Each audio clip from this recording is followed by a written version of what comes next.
Just tell them you fell down the stairs, my mother whispered urgently, gripping my arm as we sat in the emergency room. Remember, Amanda, family protects family. My head throbbed with each word, the fluorescent lights sending sharp pains through my skull.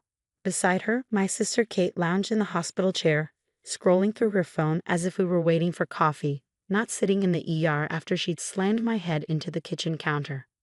My name is Amanda Chin, and at 24, I was living through a nightmare that had been building for years. Kate, my older sister by 2 years, had always been volatile, but our parents had mastered the art of looking the other way. She's just passionate, they'd say.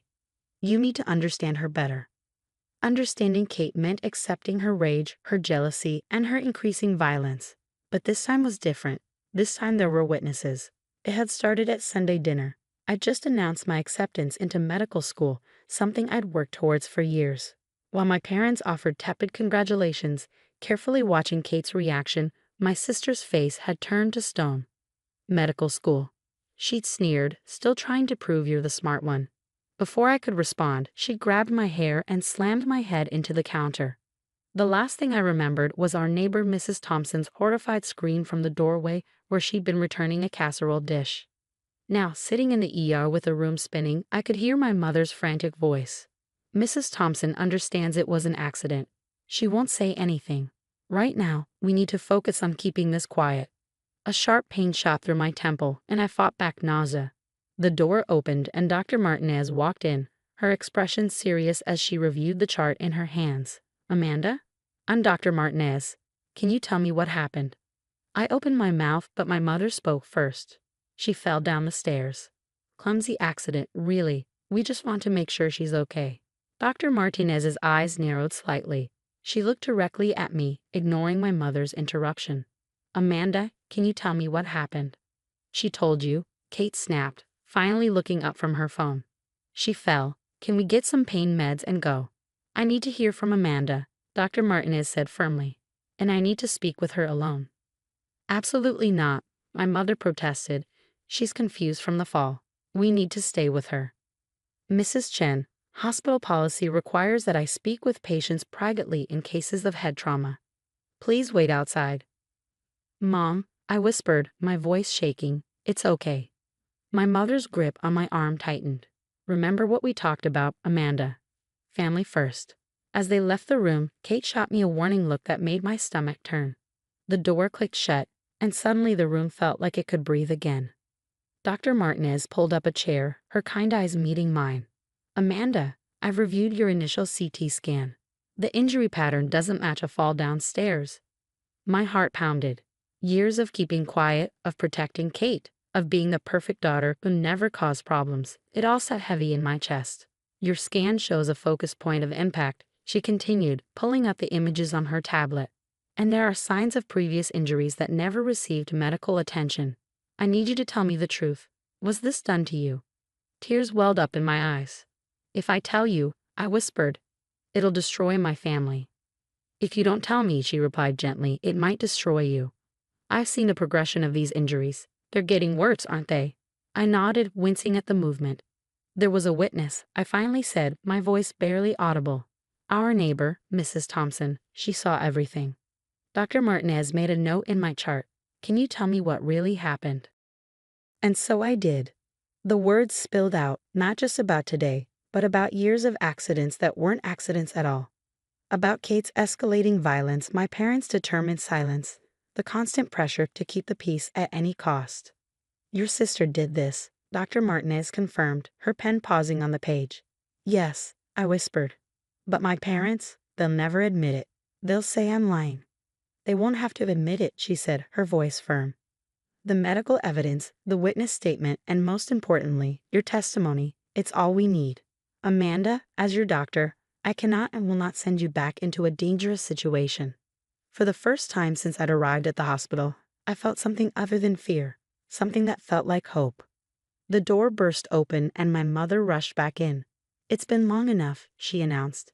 We're taking her home now. Dr. Martinez stood, her stance protective. Actually, Mrs. Chen, Amanda won't be going anywhere tonight, and I've already contacted the hospital's patient advocate and legal team. My mother's face paled. You what? Mom, I said, my voice stronger than I expected. I told her the truth. About everything. The look of betrayal on my mother's face would have crushed me an hour ago. Now, with Dr. Martinez standing beside me, it felt like the first step toward freedom. Amanda, my mother hissed, "What have you done?" Dr. Martinez answered for me. "She's done exactly what she should have done years ago. Now, Mrs. Chen, you can either step outside willingly or I can have security escort you out." As my mother backed out of the room, I caught a glimpse of Kate's face through the doorway. For the first time in my life, my sister looked afraid. And I finally felt safe. The next 48 hours were a whirlwind. Dr. Martinez's intervention set off a chain of events that my family couldn't control or silence. Mrs. Thompson came forward with her statement, describing in detail how she'd witnessed Kate's attack. The hospital's patient advocate, Sarah, sat with me through hours of documentation, photographing old injuries and recording my statement. "Your CT scan shows evidence of at least 3 previous concussions," Dr. Martinez explained during her morning rounds. "None of them were ever treated professionally. Can you tell me about those incidents?" I could. Each one was crystal clear in my memory, though my family had different versions of these stories. The time Kate pushed me off the porch because I got better grades, my parents said I was careless. The Christmas she threw a glass paperweight at my head because I got the internship she wanted. They said I should have ducked. The day she knocked me unconscious because her boyfriend said I was pretty, they said I shouldn't have provoked her. "We have enough evidence to file charges," Sarah told me gently. "The decision is yours. But you should know that this pattern of violence typically escalates without intervention." My mother tried calling hourly, leaving voicemails that switched between pleading and threatening. "You're tearing this family apart," she cried in one message. "After everything we've done for you." Kate's messages were simpler, more direct. "You'll regret this," she texted. "Nobody likes a snitch." But for the first time, I had support. Dr. Martinez made sure I was never left alone, assigning security to my room when she couldn't be there herself. The nurses created a approved visitors list that excluded my family. Even Mrs. Thompson visited, bringing me my favorite tea and years of guilt in her eyes. "I should have said something sooner," she admitted, clutching her purse. "I saw things over the years, heard things. We all did in the neighborhood.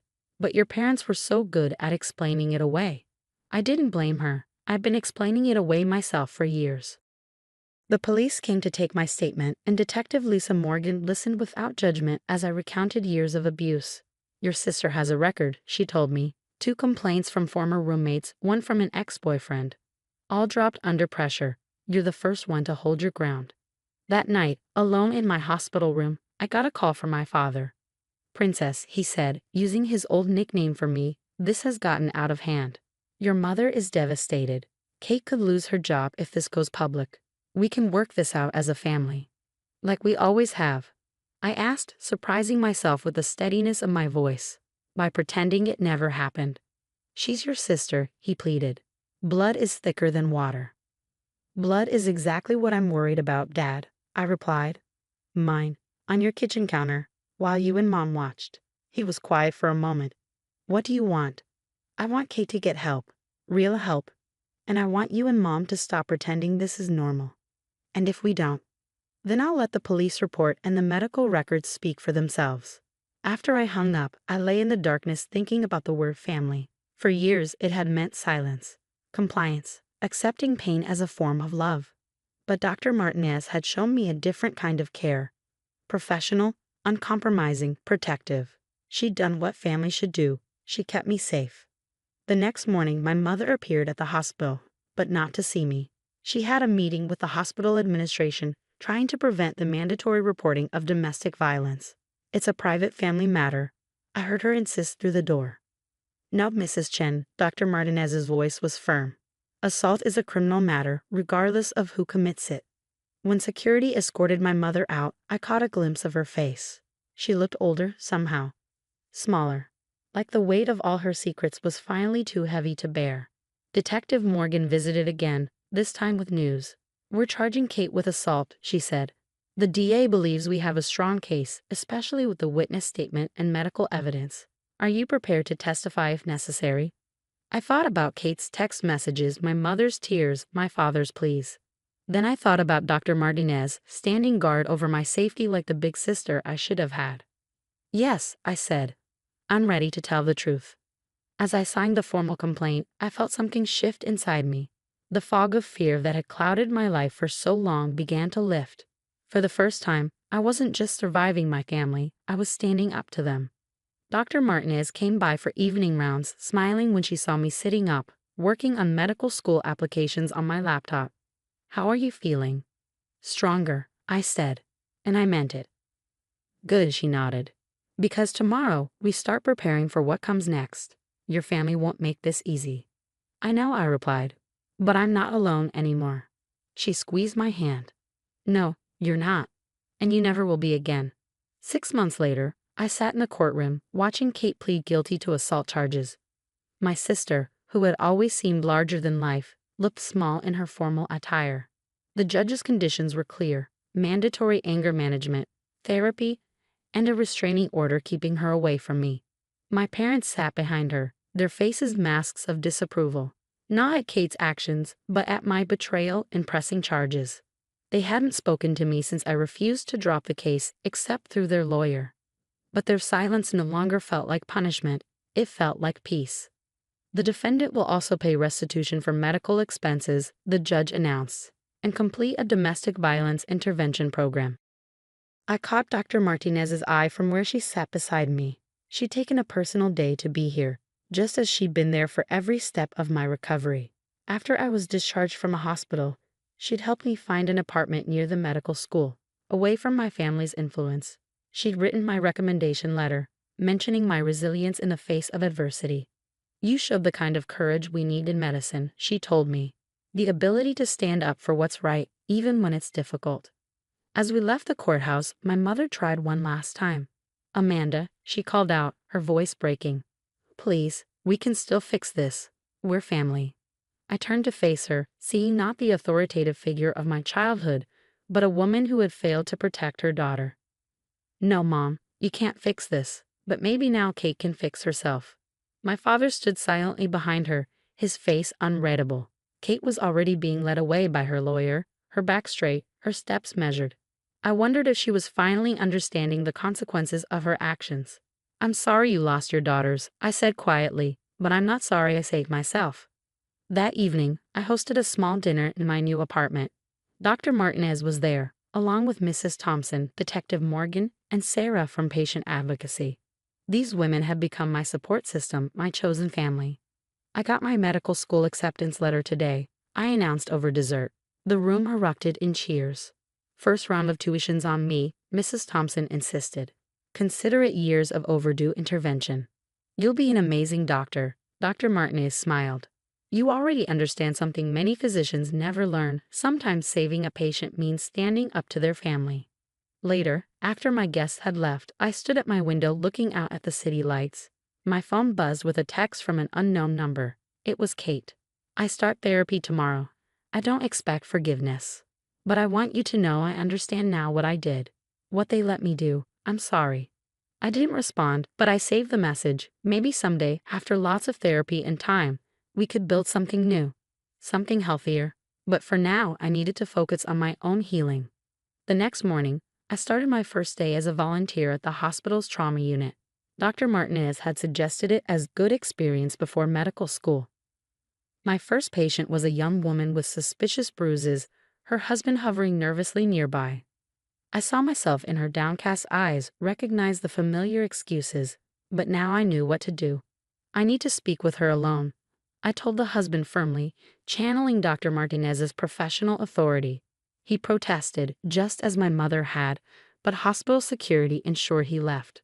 You're safe here, I told the woman once we were alone. And whatever you tell me stays between us and the medical team. She burst into tears, years of secrets spilling out. I held her hand, just as others had held mine, and started the process of documentation that would help her find freedom. That evening, Dr. Martinez found me updating patient charts. Good first day? I helped someone, I said simply.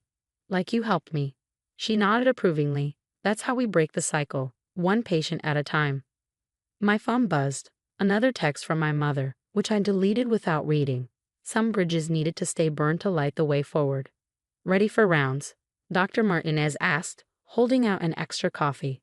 I stood up, straightening my volunteer badge. 6 months ago, I'd been a victim in this hospital. Now I was helping others find their voice, their strength, their way out. Ready, I replied, and I meant it in every way possible. As we walked through the hospital corridors, I thought about how far I'd come. My family had wanted me to keep quiet, to accept violence as love, to choose silence over safety. Instead, I'd chosen truth, healing, and a different kind of family, one built on protection rather than permission, support rather than silence. Sometimes the bravest thing we can do is tell the truth, even when those who should love us most want us to lie. My truth had cost me my family, but it had given me something far more valuable: myself. And that was worth everything.